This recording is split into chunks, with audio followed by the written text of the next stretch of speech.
2 a.m. The bone-chilling cold of November, accompanied by a relentless heavy downpour. The waters of Tokyo Bay are so freezing at this hour that if someone were to fall in, their blood would begin to freeze before death even takes them. On such a dark, dead, silent night, a lifeless body was floating in a desolate stretch of the bay.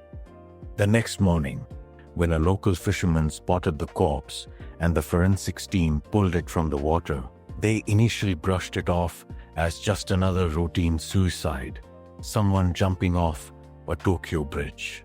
But inside the autopsy room, as the clothes were stripped from the cold, stiff body, every officer in the room was left stunned. Right in the middle of the back, directly behind the heart, was a neat, tiny bullet hole. The shot was fired from such a close range that the gunpowder had severely burned the skin. The bullet had traveled straight through the heart and exited the chest. Friends, in the history of crime, the most dangerous murders are the ones where evidence is hidden. But even more terrifying are the ones where the killer doesn't even try to stage it as an accident. This was no accident. This was a perfect, cold-blooded execution. Welcome to Detective Equation. In this journey through Keigo Higashino's masterclass, Invisible Helix, today we will open a case file that left the entire Tokyo Police Department paralyzed for weeks.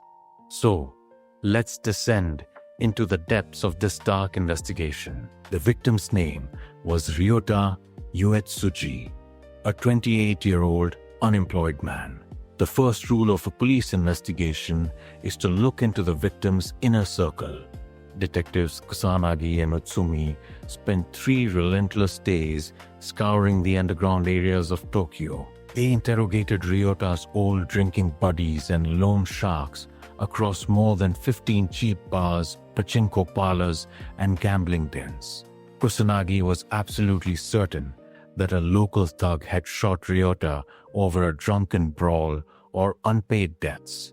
They chased dozens of false leads. Every suspect's alibi was thoroughly checked, but every single path led to a dead end.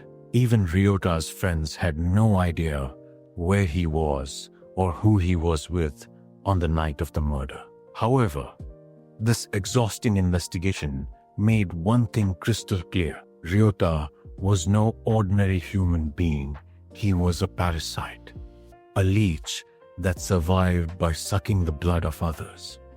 And the person this leech had destroyed the most was his live-in girlfriend, Sonoka Shimochi. When the police interviewed their neighbors, the statements that came to light were heart-wrenching. Neighbors provided specific dates and times, stating that screams, crying, and the sound of shattering glass constantly echoed from apartment 302. Sonoka was often seen on the stairs with severe bruises on her face. Ryota would brutally beat her, snatch every penny she earned, and keep her isolated like a prisoner. He had completely severed Sonoka's connection with her friends and the outside world. For the police, the motive was screaming right at them: battered woman syndrome. A psychological state where, after enduring continuous abuse, the victim's mind goes numb, and she sees only one way to save her own life: killing her abuser. Trusting this theory entirely, Kusanagi and Utsumi rushed to Sonoka's apartment to arrest her, but the door was locked from the inside. When they finally opened it using a master key, the dead silence of the room swallowed them whole. The apartment was empty, but the state it was left in didn't look like a typical murder escape. In the kitchen, rice was left boiling on the stove, now completely dried out. Kusanagi opened the drawer near the bed. Sonoka's bank passbook, her ID documents, and her heartfelt diary detailing her fears. Everything was still there. Her daily shoes, her winter coats, and her medicines were untouched. When a killer plans an escape, they pack their essentials in a bag. But Sonoka had vanished as if she had been plucked from thin air. or perhaps shot and buried somewhere in the dark. The investigation now took a new, much darker turn. To find Sonoka, the police dug into her past. They discovered that she used to work as a hostess at a highly exclusive and expensive nightclub in Ginza. Here, the police encountered the most complex character of the story, the club's madam, Hidemi Meguchi. Hidemi was no ordinary woman.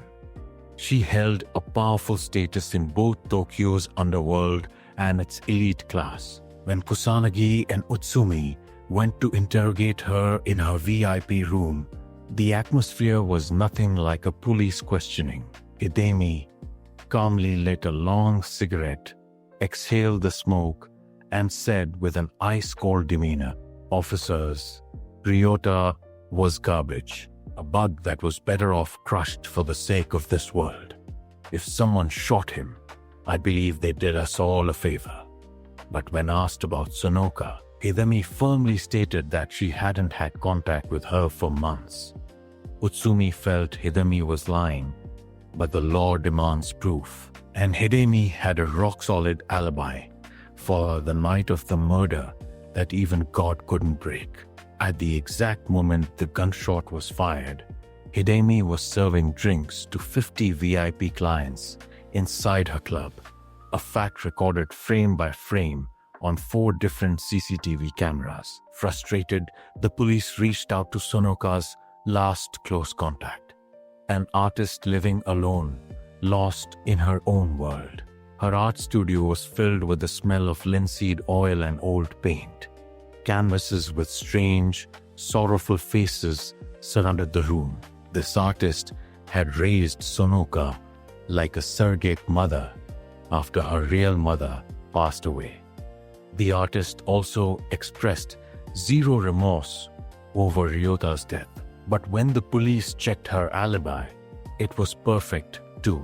On the night of the murder, she was in her hometown with the owner of an art supply store, and she had the local receipts to prove it. The police were trapped in a labyrinth. 2 women, both deeply attached to Sonoka. Both knew Ryota was a monster, and both wanted him dead. But both were miles away from Tokyo Bay at the time of the murder. And Sonoka wasn't in a mental state to execute such an untraceable, perfect murder all by herself. When every manual in the police department failed, Kusanagi turned to his last hope, Detective Galileo, the brilliant, emotionless scientist sitting in the physics lab of Tokyo University, Manabu Yukawa. Yukawa had zero interest in human emotions. Kusanagi threw the file in front of him, explaining that they had absolutely no leads on the killer. Yukawa casually flipped through the file and started explaining it from a physicist's perspective. Kusanagi, look at the autopsy report.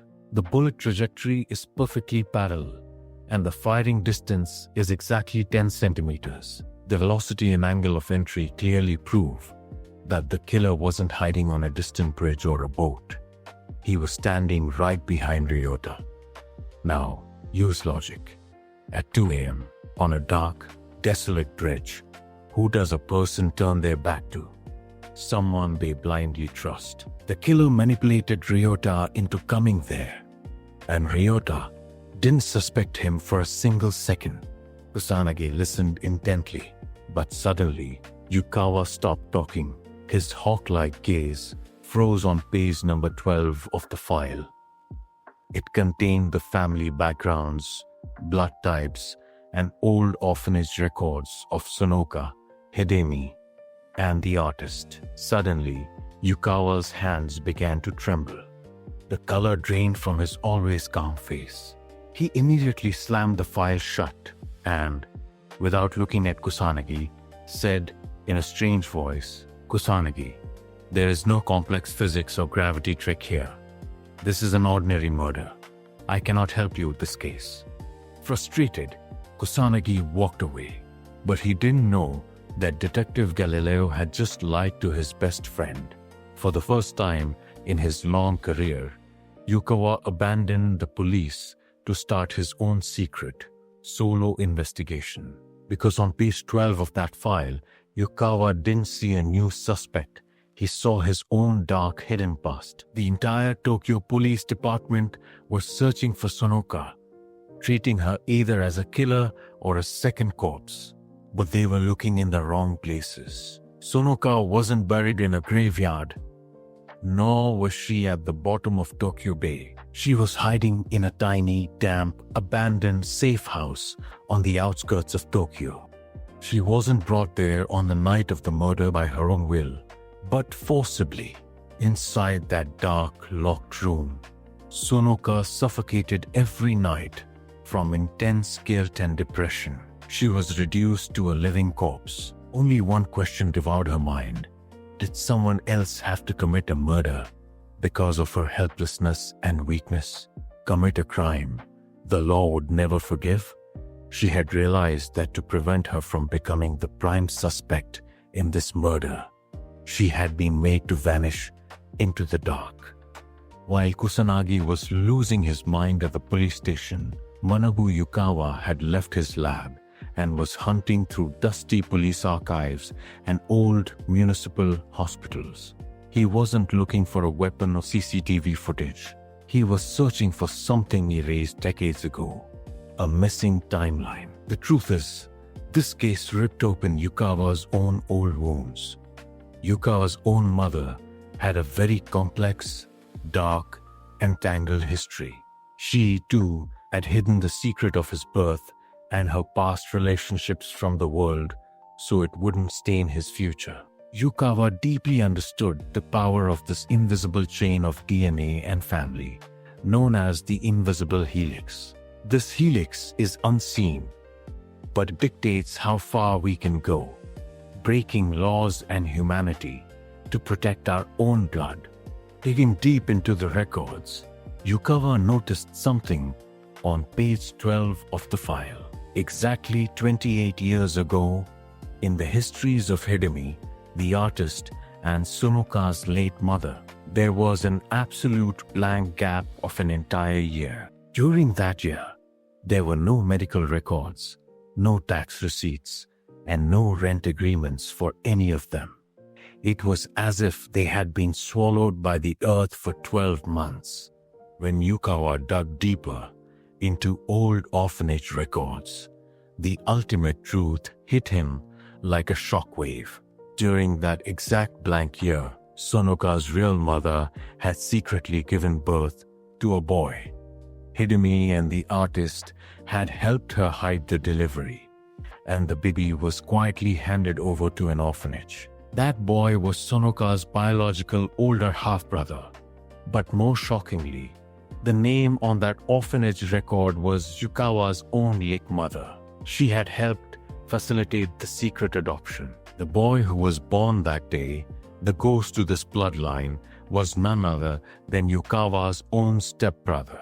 In the eyes of the law, he was a total stranger to these women, a ghost with zero presence in the police database.